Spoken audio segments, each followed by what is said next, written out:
Olá, bom dia para você que nos acompanha, seja muito bem-vindo. Estamos de volta ao vivo. São 11 horas da manhã e a partir de agora você confere as principais notícias desta quinta-feira. Os projetos que buscam regular os preços de combustíveis voltam à pauta nesta quinta-feira.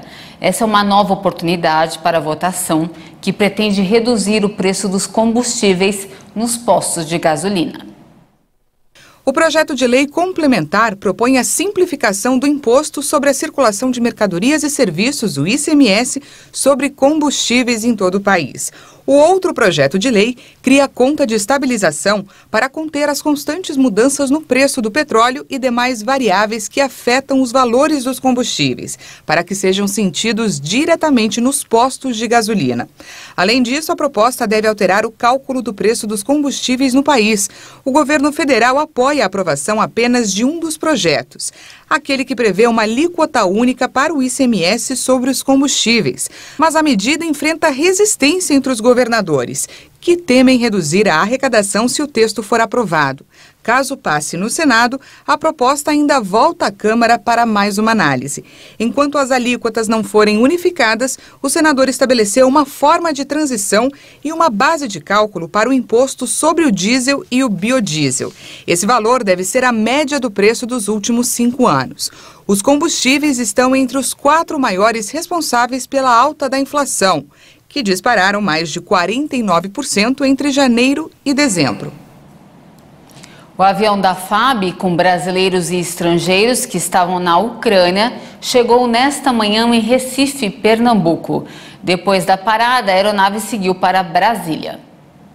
O avião da Força Aérea Brasileira e uma aeronave Legacy, que fazem parte da operação de resgate a brasileiros que estavam na Ucrânia, chegaram na base aérea do Recife por volta das 6h40 da manhã. Os voos partiram da Polônia na quarta-feira e fizeram escalas em Lisboa e Cabo Verde. As aeronaves aterrissaram em território nacional com parte dos refugiados da guerra. Vieram para o Brasil 42 brasileiros, 20 ucranianos, 5 argentinos e 1 colombiano. A Força Aérea também disse que embarcaram 14 crianças, 8 cães e 2 gatos. A operação Repatriação é realizada de forma integrada pelo Ministério da Defesa, Ministério das Relações Exteriores e Ministério da Saúde. O avião da FAB levou à Ucrânia mais de 11 toneladas de produtos, 50 purificadores de água, kits voltaicos com painel solar, 10 toneladas de alimentos, além de medicamentos. Agora foi a vez da Nintendo e a PlayStation anunciarem medidas em boicote à invasão da Ucrânia pela Rússia. A lista de grandes empresas que suspendem laços com a Rússia por causa da guerra na Ucrânia não para de crescer. Nintendo e PlayStation anunciaram a interrupção dos envios de produtos para o país. A Sony, proprietária do PlayStation, explicou em um comunicado que sua unidade de jogos se une à comunidade global pedindo paz na Ucrânia. A gigante de tecnologia japonesa confirmou ainda que doará $2 milhões à Agência de Refugiados da ONU e à organização Save the Children para apoiar as vítimas da tragédia. Por sua vez, um porta-voz da Nintendo confirmou que a empresa com sede em Kyoto, proprietária do popular console Switch, suspendeu o envio de todos os seus produtos para a Rússia por enquanto, sem revelar detalhes sobre o início da aplicação da medida. Um número crescente de empresas multinacionais como McDonald's, Adidas e Samsung suspendeu total ou parcialmente os negócios na Rússia após a invasão do país vizinho em 24 de fevereiro. E uma última informação, o governo do estado de São Paulo desobrigou o uso de máscara em lugares abertos. O anúncio foi feito ontem em coletiva de imprensa e a nossa repórter Maria Clara Leite acompanhou o encontro. Vamos ver o que foi dito. Ao ar livre, não é mais obrigatório usar máscara. Foi isso que anunciou o governo do estado de São Paulo em coletiva de imprensa.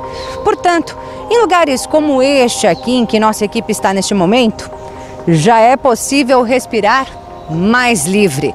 Mas é importante se atentar às recomendações. O novo decreto retira a obrigação do item de proteção em ruas, praças, parques, pátios de escola, estádios de futebol, centros abertos de eventos, autódromos e demais áreas livres, que agora também poderão receber 100% de ocupação para eventos. Que o cenário é favorável, sim, para os próximos meses, em termos da gente manter um cenário mais tranquilo do que foi até o ano passado. É claro que a nova medida não impede a ninguém de continuar usando o equipamento, mas para muita gente, a notícia chega para trazer alívio. Feliz, porque a orelha já está tudo torta. Não aguentava mais usar máscara? Não aguento. Uso que é obrigatório. Dentro do trem, do metrô, do ônibus, mas fora eu não uso. Eu estou aqui diretamente de Caraguatatuba e recebi a boa notícia. E o governo do estado não está mais exigindo em locais abertos o uso de máscaras. Mais do que compreensível, pois os casos estão caindo assustadoramente, o retorno à normalidade já é uma realidade. Então venho aí cumprimentar uma decisão sensata que eu espero que seja adotada logo em todo o país. Vamos trabalhar, há muito que se fazer pelo Brasil. Várias capitais já haviam liberado o uso de máscara em locais abertos. Belo Horizonte, Boa Vista, Brasília, Campo Grande, Florianópolis, Macapá, São Luís e Teresina. Em Manaus, o item deixa de ser obrigatório ao ar livre a partir do dia 16 de março. E no Rio de Janeiro, a prefeitura liberou o uso também em lugares fechados. Por aqui fica a expectativa do paulistano. O governo do estado já estuda essa possibilidade e deve anunciar novas medidas ainda este mês. Mas, por enquanto, o uso de máscara continua obrigatório em lugares como transporte público, escritórios, cinemas, teatros e salas de aula. Dentro de uma sala de aula, dentro de ambientes que você vai passar algumas horas, num ambiente que não tem uma ventilação tão boa, e muitas vezes as escolas você não consegue manter também o distanciamento, então como a gente ainda está com uma porcentagem relativamente baixa de segunda dose nas crianças, eu aguardaria um pouco mais. Eu acho que vai ser uma coisa progressiva. A princípio, eu teria um pouco mais de cautela.